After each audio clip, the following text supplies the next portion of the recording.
في حاجة غريبة جدًا بتحصل معانا، أول ما نتحمس لحاجة جديدة، أول رد فعل بييجي في بالنا لازم أحكي، نحكي عن الفكرة، عن الخطة، عن الحلم، كأن الكلام جزء من التنفيذ، بس الحقيقة أوقات كتير الكلام بيبقى بديل وهمي للتنفيذ، يعني إيه؟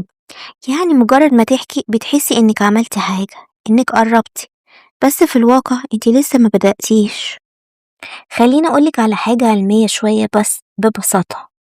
لما بتحكي عن أهدافك مخك بيفرز إحساس بالإنجاز رغم إن مفيش إنجاز حصل فعلا، وده أخطر فخ، إنك تحسي إنك بتتقدمي وإنتي ثابتة مكانك.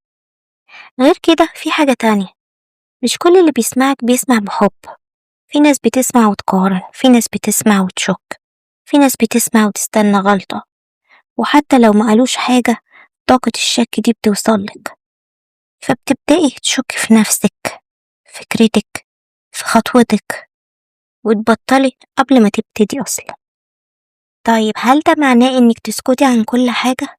لأ، بس معناه إنك اختاري مين يسمعك وإمتى يسمعك وإيه اللي يتقال أصلا.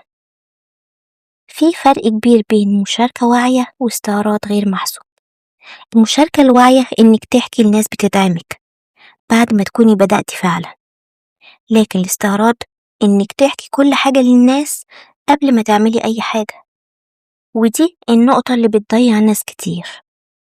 خليني أسألك بصراحة، كم فكرة حلوة ضاعت منك علشان اتحكت بدري؟ كم حلم بدأتيه وبعدين فقدتي حماسك؟ مش علشانك لكن علشان ردود فعل الناس. علشان كده في مرحلة اسمها مرحلة كتمان السر، مرحلة تشتغلي فيها على نفسك من غير ما حد يعرف. المرحلة دي مش ضعف، دي ذكاء، لأنك بتحمي نفسك من الإحباط، من التشتيت، ومن الطاقة اللي ممكن توقفك.